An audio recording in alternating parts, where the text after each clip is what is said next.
I watched that first strike live. So I moved on to my next meeting. A couple of hours later, I learned that that commander had made which he had the complete authority to do, and by the way, Admiral Bradley made the correct decision to ultimately sink the boat and eliminate the threat. He sunk the boat, and eliminated the threat. And it was the right call. We have his back. Pete Hegseth just got humiliated in front of his own crew, the cabinet, and even Trump's inner circle, all because of that illegal second strike he ordered. And I know he's trying to hide behind 2 recycled talking points, like he always does, but the video evidence I have completely destroys every lie he's pushing. I'll show you that in a moment. What's even crazier is that not a single right-wing activist is calling out that second strike. Total silence. And Trump himself is furious. He's officially no longer comfortable with Pete Hegseth running the Pentagon. And today, I've compiled everything. The lies, the clips, the contradictions, and the meltdown, all in one place. Hit that subscribe button and let's get right into it. We start with the first bombshell that dropped on Fox News. And trust me, you have never seen Jessica Tarlov deliver facts this sharply. Here's the full clip. We know that this isn't a hoax because the best case scenario is that Admiral Bradley, who they're trying to put all the blame on, is the one who authorized the second lethal strike that took out these people who, again, it was a violation of the law that they were killed. We also know that the U.S. doesn't always do this because there was another strike in the Caribbean back in September where a Colombian and an Ecuadorian person survived, and we repatriated them home. We didn't even take them to court here for the crimes that we knew that they'd committed. We sent them back to their home country. There is tons of reporting now. You want to call the Washington Post fake news, that's fine. The New York Times story, by the way, didn't exonerate them. We also have the Wall Street Journal saying that a DOD official says that Hegseth was the, quote, target engagement authority, so the guy in charge.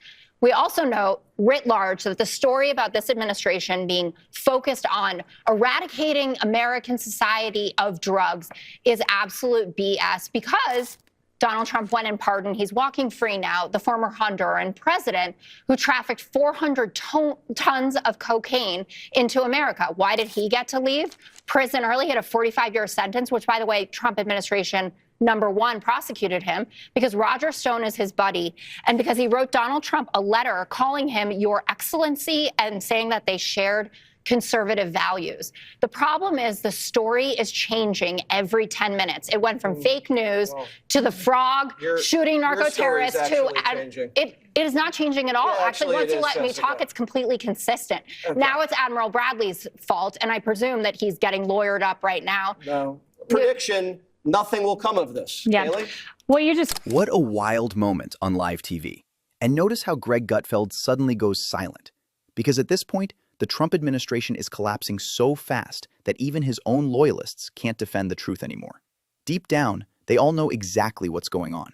And just look at the people Trump personally pardoned. Every single one of them tied directly to major drug trafficking operations. Ross Ulbricht, January 21st, the founder of Silk Road, the online black market empire that pumped cocaine and heroin across America and generated over $200 million in illegal sales. Juan Orlando Hernandez, November 28th, the former Honduran president convicted of running a literal narco state, trafficking tons of cocaine into the United States, sentenced to 45 years in federal prison. And it's not just these two. There's a long list of others Trump released or protected. And I'm showing you this because if any Republican is watching, you need to understand this clearly. We're not making anything up. This isn't spin. This is documented fact. And now suddenly, after years of denying and deflecting, the right wing is shifting the narrative again, claiming they always knew everything and that all of this was somehow part of their master plan. No, they're scrambling because the truth finally caught up to them. Can you talk about the autonomy that's given to the commanders who are carrying out these operations, like Admiral Bradley, to make decisions? Like in this case, I'm assuming the first strike took out the boat and any actions that followed. Can you talk about the autonomy they're given? Absolutely. So the Secretary has been very clear in every statement that we've released about these strikes that they are presidentially directed. And the chain of command functions as it should. And we make sure that commanders on the ground their positions are taken into account and they are able to tell us and make decisions if they see things that need to be flagged. But at the end of the day, the secretary and the president are the ones directing these strikes, and any follow-on strikes like those which were directed by Admiral Bradley, the secretary 100% agrees with. So now, suddenly, they knew everything about the second strike and every detail surrounding it? What a coincidence. This means one of two things. Either they were lying from day one and covering for Pete Hegseth while pretending they had no idea what happened, or they all got the same memo at the same time and decided to flip the narrative overnight to protect themselves. Either way, it proves exactly what we've been saying. These people only know things when it benefits them, and when the truth finally comes out, they rewrite the story like nothing happened. In this sense, it looks to me like they're trying to pin the blame on somebody else and not them. There's a very distinct statement was said on Sunday. Secretary Hegseth said he had no knowledge of this and it did not happen. It was fake news. It didn't happen. And then the next day from the podium at the White House they're saying it did happen. So either he was lying to us on Sunday or he's incompetent and didn't know it had happened. Do we think there's any chance that on Sunday the Secretary of the Defense did not know there had been a second strike? So here's the thing. If the Pentagon can't tell the truth about a second strike, it's not confusion. It's a cover-up, plain and simple. And if Pete Hegseth is out here pretending he doesn't know, that's even worse. You don't get to run a war room with war crime amnesia. You don't forget an order that killed survivors. You don't shrug your shoulders and say, I wasn't aware. And the wildest part? Even Trump is exhausted from their lies. The man is literally falling asleep while his own team tries to spin this nonsense on live TV. That's how done he is. That's how cooked this whole operation has become. But this war is going on, and the president is trying to end it, not because, listen, we got a million things to focus on in the world as a country, but he's the only leader in the world that can help end it. And that's why even as we speak to you now, Steve Woodcock is in Moscow trying to find a way to end this war, to save lives of 9,000 people, Mr. President, as you know, are dying every week. More people. I wasn't even planning to show this, but you need the reminder. Just a year ago, Trump was calling Joe Biden Sleepy Joe. And now look at him. His own cabinet members and top military officials literally burst into laughter while Pete Hegseth brags about war crimes on live television. The same team that once mocked Biden for being tired is now collapsing into clown-level chaos, laughing through illegal orders and pretending nothing happened. It tells you everything you need to know about how far this administration has fallen. I'm not sure either, sir, but down 91% by sea. We've had a bit of a pause because it's hard to find boats to strike right now, which is the entire point, right? Deterrence has to matter, not arrest and hand over and then do it again, the rinse and repeat approach of previous administrations. This is meant to get after that approach. And I genuinely feel like the people surrounding Donald Trump have forgotten one simple truth. There will be life after Trump. And that is the question every American should be asking right now. Why? Because his entire cabinet is stacked with some of the most cruel, sadistic, power-drunk officials this country has ever seen. People who would laugh at brown people being bombed, deported, or disappearing into the system. People who treat human lives like a punchline. People who think violating international law is a joke they can brag about at a podium. And to show you exactly what I mean, here is another leaked video. A jaw-dropping clip of a U.S. general giving orders with zero restraint, telling his team to kill, strike, and do whatever they want to civilians. No rules of engagement, no oversight, no accountability, just a blank check for brutality. This is what happens when a government stops caring about ethics, humanity, or the Constitution, and starts caring only about loyalty to one man. And this is why we always film the police. Arrest as many people that touch you as you want to. Those are the general orders all the way to the top. Everybody fucking gets it if they touch you. You hear what I'm saying? Yes, sir. Less legals? We're going to look at shipping tractor trailer loads of that shit in here.